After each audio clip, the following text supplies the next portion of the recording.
Assalamualaikum everyone. So ayun guys, kagagaling ko lang po pala nito sa duty. Dumiretso po ako ng Bacala, ang tinatawag na mini store dito sa tabi ng malapit sa villa namin. So paikot na ako dyan. At pag ano ko lang dyan sa may kalsada, Hello na ako guys. Sa likod yan is yung villa na namin or kung accommodation kung saan ako nag-stay. Nakikita niyo naman to.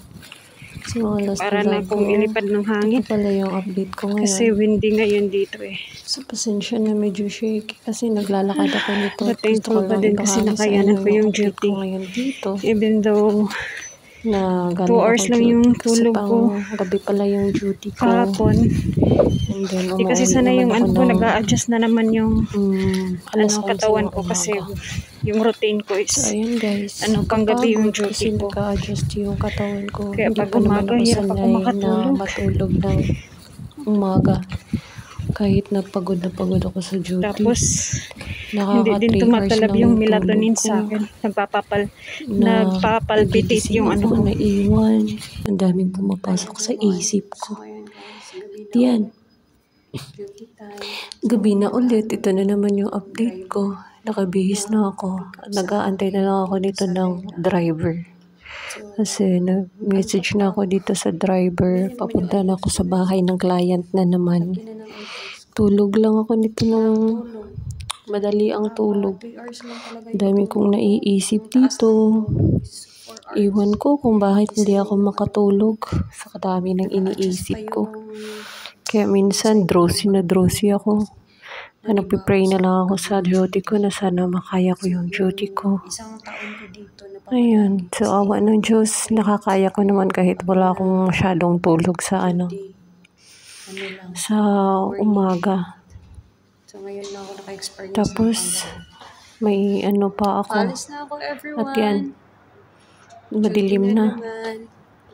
Ito yung labas ng villa, guys.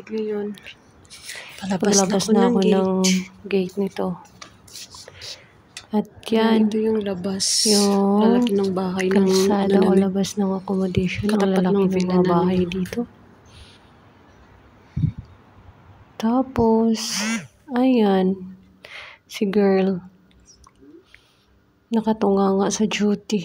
Antok na antok.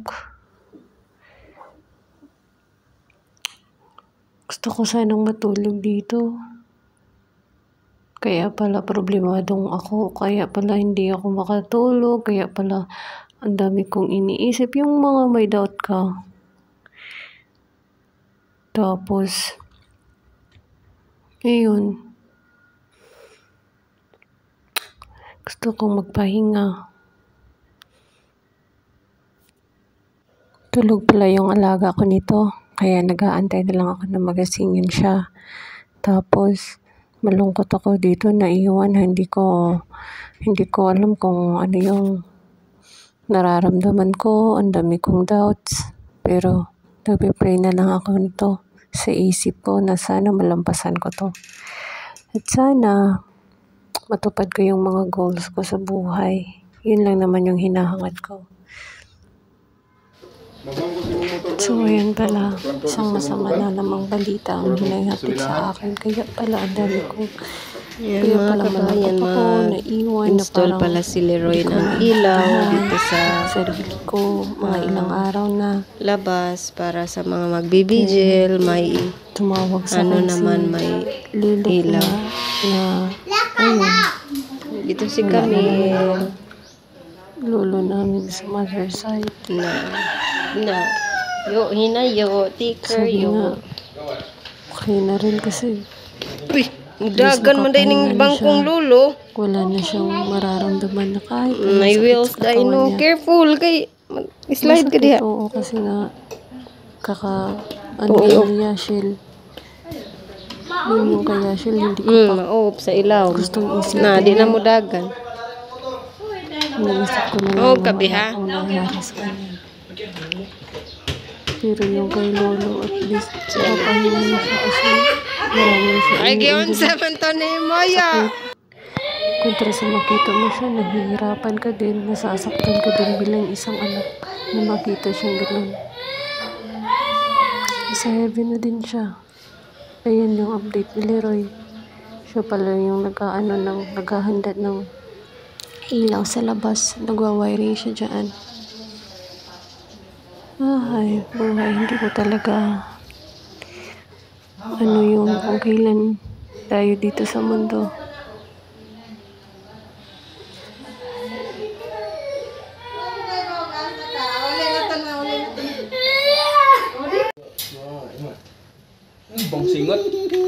Bang singot, bang koto.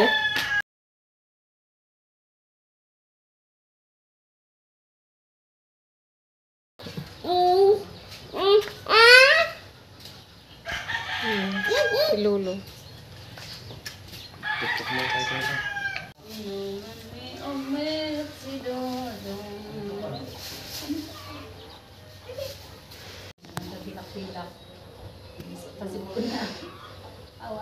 Ang hilak niya, ang inita siging bahas-bahas. May alib. Tuwalya na lang siguro.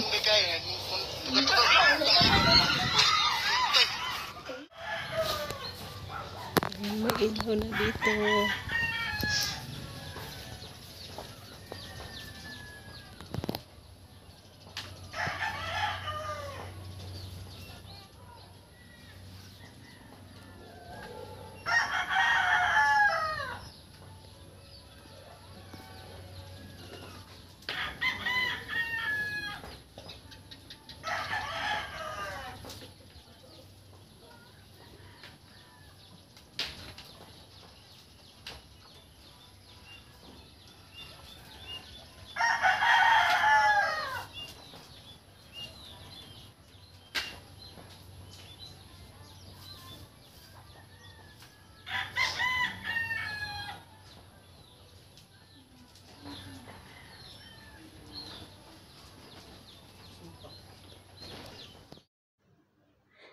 So, ayan guys, habang nag-i-edit ako nito, hindi ko mapigilan na maluha. Iwan. Bigla na lang tumutuloy yung luha ko na hindi ko maintindihan. Siguro naaawa ako na naiinis.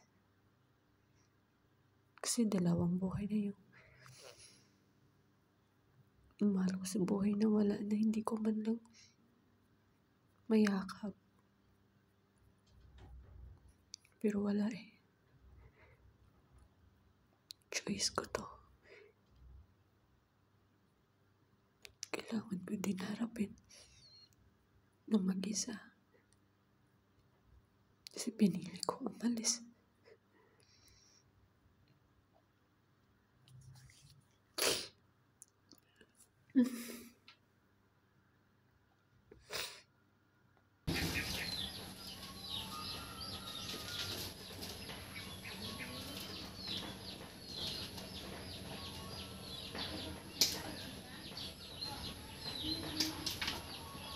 Grabe no.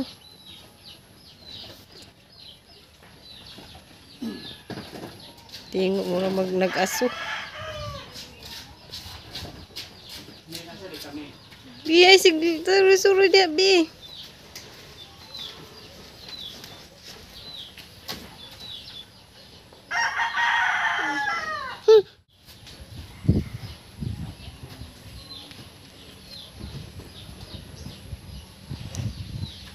Indot ani bino kay landong bi. Landong ani bino.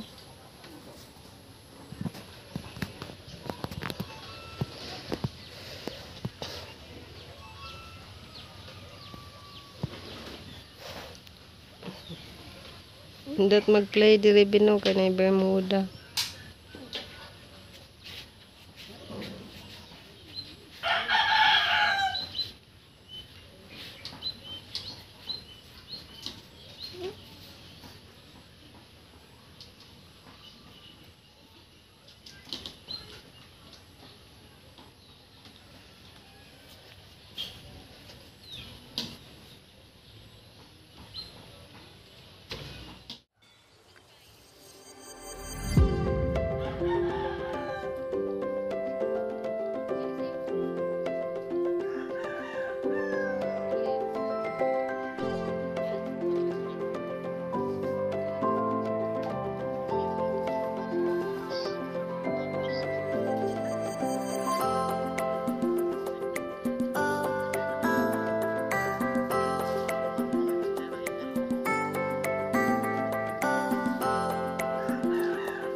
Bye.